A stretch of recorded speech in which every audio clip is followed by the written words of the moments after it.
വാസുദേവ നമസ്തുഭ്യം പ്രഭാകര നമോസ്തുതേ ദിവാകര നമസ്തുഭ്യം പ്രഭാകര നമോസ്തുതേ.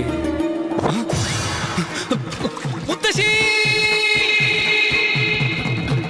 എന്താടാ ചാരി, വല്ല പാമ്പിനെയും കണ്ടു പേടിച്ചുവോ? പാമ്പാണെങ്കിൽ സാരില്ലേ മുത്തശ്ശി, മത്സ്യത്തെ അല്ലേ കണ്ടേക്കണത്. ക്ഷേത്രക്കുളത്തിലെ മത്സ്യത്തെ കാണുവച്ചാ അശ്രീകരം. എന്താടാ ചാരി തൊണ്ട കീറി ഇങ്ങനെ നിലവിളിക്കണേ? അതിന് കാരണേ ഒരു മത്സ്യ. അഗ്രഹാരവും ക്ഷേത്രക്കുളമൊക്കെ അശുദ്ധായിരിക്കണു. പൂജകളൊക്കെ നിർത്തിയിട്ടേ ആരോ നമ്മുടെ ക്ഷേത്രക്കുളത്തിൽ മത്സ്യകൃഷി നടത്താൻ തുടങ്ങിയിരിക്കുന്നു. അറിയോ? ആര് മത്സ്യം വളർത്താനാ കുട്ടിയെ? ഇതൊരു ക്ഷേത്രക്കുളല്ലേ, ഒക്കെ ഇത് അംഗീകരിക്കാൻ പറ്റില്ല. ഇത് ആരോ മനഃപൂർവ്വം ചെയ്യണതാ ക്ഷേത്രക്കുളം അശുദ്ധമാക്കാൻ വേണ്ടി. അമ്പലക്കളാകുമ്പോ രണ്ട് മത്സ്യം ഉണ്ടാവുന്ന സഹജല്ലേ? ആ രണ്ട് മത്സ്യങ്ങളും അങ്ങനെ വെറുതെ അടങ്ങിയിരിക്കോ? ഒരു മാസത്തിൽ പെറ്റുപെരുക്കി 10-30 ആവും. അങ്ങനെ പെറ്റുപെരുക്കി ഈ കുളം നിറയെ മത്സ്യങ്ങളാവില്ലേ? അത് ഒഴിവാക്കാൻ വേണ്ടി തന്നെയാ ഞാൻ ഇത്രയ്ക്ക് നിലവിളിച്ചേ. എടാ ചാരി, നിലവിളിച്ച് അഗ്രഹാരം മുഴുവൻ ഇവിടെ കൂട്ടിയിട്ടുണ്ടല്ലോ. അല്ലാണ്ട് ഇപ്പൊ എന്താ ചെയ്യാ? സൂര്യ നമസ്കാരത്തിനിടെ എന്റെ കൈക്കുമ്പിള്ള ഒരു മത്സ്യം ഗുരുദേവ എന്റെ വായിക്കുള്ളിൽ പോയിരുന്നെങ്കിലോ? കയ്യിലിരിക്കുമ്പോഴേ ലേശമാവുന്നുള്ളൂ. വായിലെത്തിയാ ദിവ്യ ഭോജനല്ലേ ഗുരുദേവ. ആസ്മയ്ക്ക് വേണ്ടി നോവ് വിഴുങ്ങിട്ടുള്ളതാ. സ്ഥിരമായിട്ടൊന്നും ഇല്ലേട്ടോ. നീ ഒന്ന് അവസാനിപ്പിക്കുക. അവിടെ പൂജയ്ക്കുള്ള സമയമായിരിക്കണോ? ഇങ്ങോട്ട് വരിക. സിനിമാക്കാരാണേ മുഹൂർത്തത്തിന് എത്തിയില്ലെങ്കിൽ ഗ്രൂപ്പിൽ വെച്ച് പൂജ നടത്തിക്കളെ. മുഹൂർത്തത്തിന് എത്താത്ത കുറവേ ഉള്ളൂ. ഇവിടെ ആചാരാനുഷ്ഠാനങ്ങൾ തെറ്റിയിരിക്കുക. അതാർക്കും അറിയണ്ടല്ലോ. എടോ ഗോവിന്ദ, തന്റെ മകനെ പറഞ്ഞൊന്ന് മനസ്സിലാക്കാം. ദേഷ്യപ്പെടാതിരിക്കും പട്ടേരിയെ. അമ്മേ ബുദ്ധിമോശം പറയാണ്ടിരിക്കുക. ബട്ടേരി വേണമെങ്കിൽ നമ്മുടെ കാര്യം കഷ്ടാവും. അയാൾ പോണെങ്കിൽ പൊയ്ക്കോട്ടെ. അയാൾക്ക് മന്ത്രവും കുന്തോന്നും അറിയില്ല. വീട്ടിൽ കുഷ്മാണ്ടം. ഇക്കാലത്ത് അത്രക്കാർക്കേ രക്ഷയുള്ളൂ. അവനോട് നമ്മൾ 1 ലക്ഷം രൂപ കടം വാങ്ങിയിട്ടില്ലേ? പറയണത് കേട്ടില്ല. അവൻ അത് തിരിച്ചു ചോദിക്കും. പിന്നെയൊക്കെ നിന്റെ ഇഷ്ടം. കടം കൊടുക്കുമ്പോ അത് വീടും എന്ന് വെച്ച് നമ്മൾ അയാളെ പേടിക്കണമെന്നോ? എന്നാ അങ്ങോട്ട് കൊടുക്കുക. പെട്ടെന്ന് പറഞ്ഞ ഞാൻ ഇവിടെ നിർത്താൻ കൊടുക്കുക. അതന്നെയാ പറഞ്ഞേ. കടം വീടും വരെ അവൻ പറയും പോലെ കണ്ടും കേട്ട് നിൽക്കുക. ശരി, മത്സ്യത്തിന്റെ കാര്യം അതിനെ ഒരു വല ഇട്ട് പിടിക്കാം. നീ അങ്ങോട്ട് ചെല്ലുക.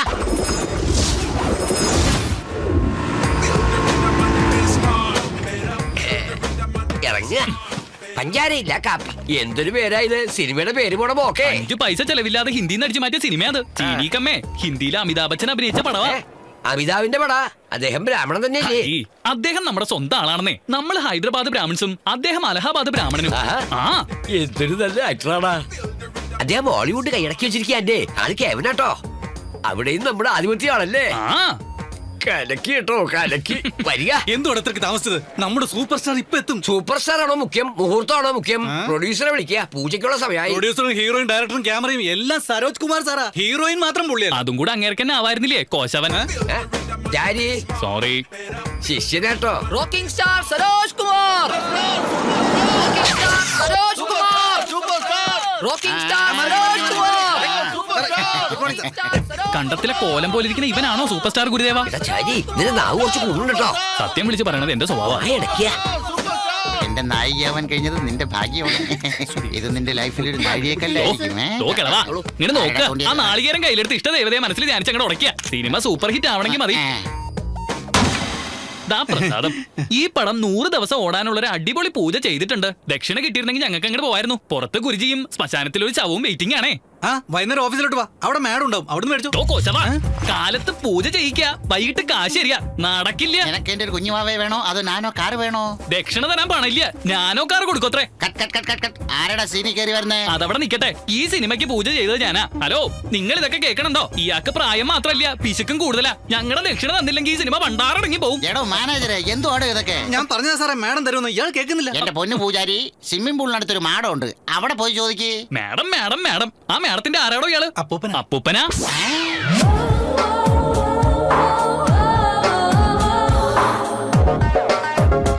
ആ ഉണങ്ങിയ കാമദേവന്റെ കൊച്ചുമോൾ ആരായിരിക്കും എന്തോ? രാമ, അയാൾക്ക് കാശുമില്ല, ഇവക്ക് തുണിയില്ല.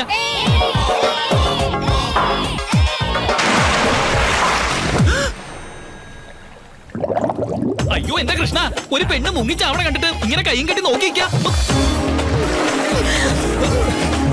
എന്താ കുട്ടി ഇത്? എന്തിനാ കുളത്തി ചാടിയേ? ആത്മഹത്യ ചെയ്യണത് പാവാണെന്ന് അറിയില്ലേ?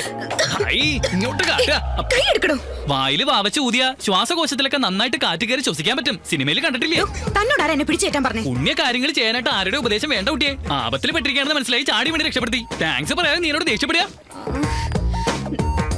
കണ്ടില്ലേ, എല്ലാം തൊലച്ചു. ബെറ്റിൽ ഞാൻ തോറ്റില്ലേ? എനിക്ക് പോയ കാശ് താൻ തരൂ. ബെറ്റോ? സത്യമായിട്ട് എനിക്ക് അറിയില്ലായിരുന്നു. പടപടാന്ന് വെള്ളത്തിൽ നിന്ന് കുമിളകൾ വന്നപ്പോ ഇങ്ങനെ ദേഷ്യം പറഞ്ഞാൽ തെറ്റൊന്നുമില്ല കേട്ടോ. കുട്ടിയുടെ അരക്കെട്ടിന്റെ ഇടതുവശത്ത് ഒരു ചെറിയ മറിയില്ലേ? വേറൊന്നുകൂടെ പറഞ്ഞോട്ടെ, നിങ്ങൾക്ക് ഇരട്ട കുട്ടികളാ ഉണ്ടാവാൻ പോണേ. എന്താ? ലക്ഷണശാസ്ത്ര പ്രകാരം അത് മാത്രല്ല, വേറെ ഉണ്ട്. ചെവി ഇങ്ങോട്ട് തരിക. റോക്കിംഗ് സ്റ്റാർ പറഞ്ഞിട്ട് വന്നാണേ. അയാളുടെ ചെറുമകളിൽ നിന്ന് ദക്ഷിണ വാങ്ങിച്ചോളാൻ പറഞ്ഞു. അതിങ്ങോട്ട് കിട്ടിയ അയാളുടെ ചെറുമോള് ഞാനല്ല. അവളാ. ഇതോ ठीक है ठीक है। ए स्वीटी, तुम 10,000 हार गए ना तो उसको दे दो। പാടോ. ഒരു സംശയം കേട്ടോ, നിങ്ങളൊക്കെ പെൺകുട്ടികളല്ലേ, ഇങ്ങനെ പട്ടാപ്പകല് മദ്യസേവ നടത്തുന്ന തെറ്റല്ലേ? പാർട്ടി ആകുമ്പോ ഇതൊക്കെ സാധാരണയാ. താൻ തന്റെ പാട് നോക്ക്.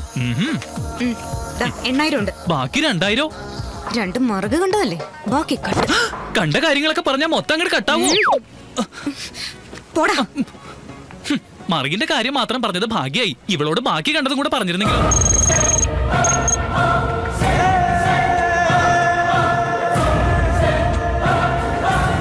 Excuse me. Yes. Major Chandrasekhar, defence research ലാബിലെ ഉദ്യോഗസ്ഥനായിരുന്നു അദ്ദേഹം. Weapons designer. അദ്ദേഹത്തെക്കുറിച്ചുള്ള ഡീറ്റെയിൽസ് എനിക്ക് വേണം. അയാൾ മരിച്ചിട്ട് വർഷങ്ങൾ കുറെ കഴിഞ്ഞു. അറിഞ്ഞിരുന്നു.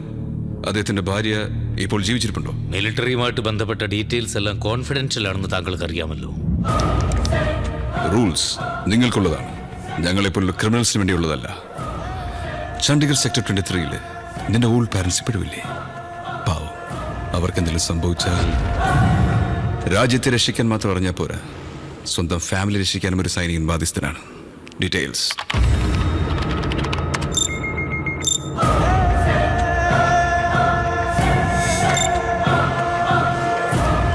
ലാസ്റ്റ് കമ്മ്യൂണിക്കേഷൻ ഈ അഡ്രസ്സിൽ നിന്നാണ് നടന്നിട്ടുള്ളത്.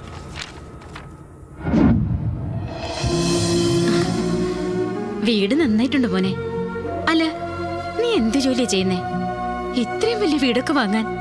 ഈ എക്സ്പോർട്ടില്ലേ, എക്സ്പോർട്ടിന്റെ ബിസിനസ്സാ. ഇവിടെയുള്ള ചില സാധനങ്ങളൊക്കെ ഞങ്ങള് കയറ്റി അയക്കുകയല്ലേ. അതെയോ? കൊള്ളാം മോനെ, നന്നായി വരും. നിന്റെ ഈ കഷ്ടപ്പാടിനൊക്കെ എന്തെങ്കിലും ഒരിക്കൽ ഫലം ഉണ്ടാവും. ജീവിതത്തിൽ ഒരിക്കലും നീ ദുഃഖിക്കരുത്. ആ ഒരു പ്രാർത്ഥനയെ എനിക്കുള്ളൂ. അത് മതിയമ്മേ. കേട്ടില്ലേ അച്ഛാ അമ്മ പറയുന്നൊക്കെ? അച്ഛൻ ഉണ്ടായിരുന്നെങ്കിൽ എനിക്ക് ഈ അവസ്ഥ വരും. എന്താ നീ പറയുന്നേ? ഒന്നുമില്ലമ്മേ, അമ്മ അകത്തൊക്കെ പോയി നോക്ക്.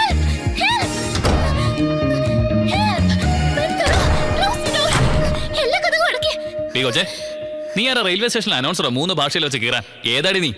നിങ്ങൾ ഏത് ഭാഷക്കാരെന്ന് എനിക്ക് അറിയില്ലല്ലോ, അതുകൊണ്ടാ. ഇപ്പൊ മനസ്സിലായില്ലേ? ഇനി ഞങ്ങളുടെ ഭാഷയിൽ തന്നെ അങ്ങ് പറ. എന്റെ പേര് നന്ദുന. ഞാൻ SRM കോളേജിൽ BSc ഫൈനൽ ഇയറിന് പഠിക്കുകയാണ് ആന്റി. ഒരു 4 റൗഡികൾ എന്റെ പിന്നാലെ വന്നു. എന്തിനാ പിന്നാലെ വന്നത്? അതോ, സൗന്ദര്യമാണ് എന്റെ ശാപം. അതിനിപ്പോ എന്തുണ്ടായി കുട്ടി? എന്നെ കാണാൻ ഒരു സുന്ദരി കുട്ടിയല്ലേ ആന്റി, അതുകൊണ്ട് അവര് പിന്നാലെ വന്നേ. ഇങ്ങനെ തുണിയില്ലാതെ നടന്ന ആണുങ്ങൾ പിന്നാലെ വന്നില്ലെങ്കിൽ അതിശയുള്ളൂ. എന്ത് ചെയ്യാനാ, ചുരിദാറും പാവടയും ബ്ലൗസും ഒക്കെ ഇട്ട വല്ല പട്ടിക്കാട്ടുകാരിയാണെന്ന് പറയും. മോഡേൺ ഡ്രസ് ഇട്ടാലോ പുറകെ മണപ്പിച്ചോണ്ട് വരികയും ചെയ്യും. അല്ല, ഇതാന്റിയുടെ മോനാ? അതെ മോളെ. നിങ്ങൾ ഇവിടുത്തുകാരി തന്നെയാ? ആണെങ്കിൽ എന്താ വേണ്ടേ? അല്ല, ഇതുവരെ എന്റെ പുറകെ നടന്ന് കണ്ടിട്ടില്ല. ഇവിടെ എന്റെ പുറകെ നടക്കാത്തവര് കുറവാണ് ആന്റി. എന്റെ മോനെ അതിനൊന്നും കിട്ടില്ല കൊച്ചേ. വലിയൊരു സൽമാൻ ഖാൻ. ആന്റി, ഓടി ഓടി ഞാൻ വല്ലാതെ ക്ഷീണിച്ചു. കുറച്ച് ബൂസ്റ്റോ ഹോർലിക്സോ എന്തെങ്കിലും കുടിക്കാൻ? നിക്കേ. Thank you aunty. വീട് വലിയ കുഴപ്പമില്ല, സ്വന്തമാ. എന്താടി ഇത്? അമ്മ എങ്ങനെ കണ്ടാ? അമ്മയെ ഭയങ്കര പേടിയാണല്ലേ? അത്രം പോലും എന്നെ പേടിയില്ല. അതാ ഞാൻ വന്നേ. 4 ദിവസമായിട്ടൊരു കോള് പോലും ചെയ്യാതെ നടക്കുക. ഇനി എന്നും ഞാനിവിടെ കയറി വരും. എന്താടി കാണിക്കുന്നേ? ഒന്നുമില്ലമ്മേ, ഇതുപോലെ റൗഡികൾ ആരെങ്കിലും അറ്റാക്ക് ചെയ്യാൻ വന്നാൽ സെൽഫ് ഡിഫൻസ് ചെയ്യേണ്ട എങ്ങനെയാന്ന് ഒരു ക്ലാസ് എടുക്കുകയായിരുന്നു. അതുപോലെ മനസ്സിലായോ? ഇനി അതങ്ങ് ഫോളോ ചെയ്താൽ മതി. Thanks anti. ആന്റി, എന്നൊന്ന് വീട്ടിൽ കൊണ്ടുവിടാൻ പറയോ? ആര്, ഞാനോ? ഒന്ന് കൊണ്ടുവിട്ടേക്കടാ. വാ വാ. By anti. Thank you. ഇവന്റെ കൂടെ